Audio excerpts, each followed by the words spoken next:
ખાસ કરીને હવે ગેમ ચેન્જર બની રહ્યો છે અને આ વખતે લાઇકવાઇઝ આપ લોકોએ થોડું માર્ક્સમાં નોટિસ બી કર્યું હશે કે જે એસએનો પેપર છે એમાં બહુ ઓછા માર્ક્સ મળ્યા છે ઘણા બધા લોકોને. તો એસે છે રાઈટ એક એવો પેપર છે કે જેમાં બહુ વધારે માર્ક્સ બી મળી શકે છે અને જો ધોવાય છે માણસ તો એકદમ ધોવાઈ બી જાય છે. આ વખતે સર મેં જોયું 36 માર્ક 39 માર્ક્સ. પહેલાં તો મને એવું લાગ્યું કે એક જ એસે 50 માર્કનો તો 50માંથી એક જ એસેનો માર્ક આપ્યો છે કે શું તો પછી કે 150 માર્કમાંથી આટલા માર્ક્સ મળ્યા છે. તો સર એસે જે પેપર છે એ પેપરને કઈ રીતે ટેકલ કરવું જોઈએ, નિબંધની તૈયારી કઈ રીતે કરવી જોઈએ સર? આમાં તો જો મને સૌથી વધારે કોઈ ફાયદો થયો હોય તો એ યુપીએસસીની જર્નીનો ફાયદો થયો છે. યુપીએસસીની અંદર જે ફિલોસોફિકલ બેઝ હશે પહેલાં જે ટ્રેન્ડ છે એમનો, તો એના આધારે જે મેં તૈયારી કરી છે તો એનો મને લાસ્ટ ભરતીમાં પણ જોઈએ, લાસ્ટ 3 જીપીએસસીની ભરતીમાં મારા એસેમાં અબો એવરેજ માર્ક્સ આવેલા છે. તો એનાથી હું કહી શકું કે આપણે એસેમાં પણ કેવું છે કે ફેક્ટ બેઝ વધારે જવા માટે ટ્રાય કરતા કે ભાઈ વોટરનો નિબંધ છે તો હું વોટર આટલા ટકા અવેલેબલ છે, અહીંયા આટલું મળે છે, અહીંયાથી આટલું છે, આના આટલા ડેટાસ છે, આ રીતે એ નીકળે છે. પણ આપણે જે એનો ક્વોલિટેટિવ એનાલિસિસ હોય છે એ ઘણીવાર નથી કરતા. હવે તો જીપીએસસીમાં આપણે જોઈએ છે કે ફિલોસોફિકલ એસેસ ઘણા પૂછે છે. તો એના કારણે આની અંદર જો સૌથી વધારે હેલ્પ થશે તો એ છે યુપીએસસી ટોપર્સની કોપી. યુપીએસસી ટોપર્સની કોપી જે અવેલેબલ હોય છે એ પ્લેટફોર્મ ઉપરથી તમે જોઈ અને એમને નિહાળી શકો છો કે એમનો એક ફ્લો કઈ રીતે મેનેજ કરે છે કે એસે ઇન્ટ્રોથી લઈને બોડીથી લઈને કન્ક્લુઝનમાં એ કેવા કેવા ફ્લોઝ રાખે છે. એવું નથી કે કોઈ એક ફ્લો કે એક પેટર્ન આપણે ફોલો કરવાની છે. તમે યુપીએસસીના પેપર જોશો તો અલગ અલગ પેટર્ન સાથે પણ લોકો પાસ થાય છે.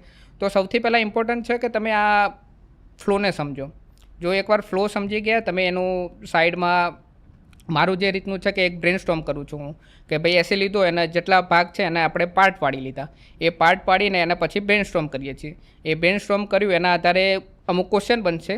એ ક્વેશ્ચન્સ બન્યા છે એના આધારે પછી આપણે એના પેજ વાઇઝ ડિવાઈડ કરશું કે આટલા પેજનું છે, આટલા ક્વેશ્ચન છે તો હું એને પહેલાં 2 પેજમાં આ લખીશ, પહેલાંમાં આ લખીશ અને એ રીતે આખો એક સ્ટ્રક્ચર આપણે 10 મિનિટમાં એને તૈયાર કરતા હોઈએ છીએ અને એના પછી ઉતારવાનો ટ્રાય કરતા હોઈએ છીએ. તો જેટલા તમે ફિલોસોફિકલમાં એમાં આવા ક્વેશ્ચન્સ બનાવશો તો એના આધારે તમારી જે આખી જે એસેનો ફ્લો છે એ મેન્ટેન થશે. હું પોતે એસેમાં બહુ જ વીક સ્ટુડન્ટ હતો, પણ જે આપણા રેન્ક 3 છે વિશ્વ નિર્મલ પાઠક, અમે બંને સાથે જ તૈયારી કરીએ છીએ અને એનો એસે જે છે એક સ્ટ્રોંગ છે. પહેલાં મારી મેથડ એ જ હતી કે ભાઈ એસે આપ્યો છે તો હું ચાલુ કરીશ, પછી લખતે વિચારીશ કે હવે ભાઈ આ બાજુ જતા રહે તો આમ લખો. પણ પછી આ ક્વેશ્ચનવાળી પેટર્નની જે મેથડ છે એને જ મને શીખવાડી છે અને એના આધારે મેં આખી આ પેટર્નને ફોલો કરું છું ને મને લાગે છે કે છેલ્લા 1-2 વર્ષથી મને આ પેટર્નથી ઘણો લાભ થઈ રહ્યો છે. તો આપ લોકો પણ ફેક્ટ્સથી નીકળીને થોડું ફિલોસોફિકલ અને એનાલિટિકલ ક્વેશ્ચન્સ બાજુ જોવાનું ટ્રાય કરો.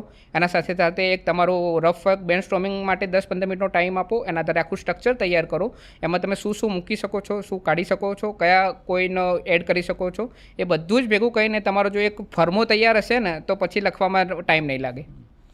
તો વિદ્યાર્થી મિત્રો, જેમ આપણે સાંભળ્યું કે નિબંધ એક વખત લખવાની શરૂઆત કરો ને તો પછી ના વિચારવું જોઈએ કે હવે કઈ બાજુ આને લઈ જાઓ. એના સરનું કહેવાનો મતલબ આ છે કે આપ પહેલાં જ એનું શું કરી નાખો, બ્રેન સ્ટોર્મિંગ કરીને આખું એબ્સ્ટ્રેક્ટ તૈયાર કરી નાખો અને પછી એને એક્સપાન્ડ કરતા જાઓ. એક વખત આપની પેન સ્ટાર્ટ થાય પછી રોકાવી ના જોઈએ. લાઇકવાઇઝ જે જનરલ મેથડ છે સરે બી કીધું કે સર બી પહેલાં એ જ રીતે કરતા હતા, પછી સર એમના ફ્રેન્ડના હેલ્પ આઉટથી આને છોડ્યું એમને કે આપ કહો છો ને કે ફ્લો મેન્ટેન નહીં થતું. તો એનું રીઝન આ જ હોય છે કે આપ લખતા વિચારી રહ્યા છો કે હવે શું લખું અને એમાં શું હોય છે ક્રોનોલોજી બરાબર જણાવાતી નથી. જે લાસ્ટમાં આવવું જોઈએ પહેલાં આવી જાય છે, જે પહેલાં આવવું એ લાસ્ટમાં આવી જાય છે. તો પ્રોપર જેમ સરે કીધું કે એમ આપ શું કરો છો, કોઈ બી ટોપિક લો છો તો બ્રેન સ્ટોર્મિંગ કરીને એના બધા ડાયમેન્શન અકોર્ડિંગલી જે બી વસ્તુ આપને એમાં નાખવી છે એસેમાં એ બધું એક જગ્યાએ સમઅપ કરી લો અને પછી એને જોઈને એને સામે રાખીને આખું જે એસે છે એ લખો. અને એસે ઇઝ ઓલ અબાઉટ પ્રેક્ટિસ. આપ જેટલું લખશો, જેટલું પ્રેક્ટિસ કરશો એટલું જ આપનું શું થશે, આ જે પેપર છે આ પેપર વિદ્યાર્થી મિત્રો સ્ટ્રોંગ થશે.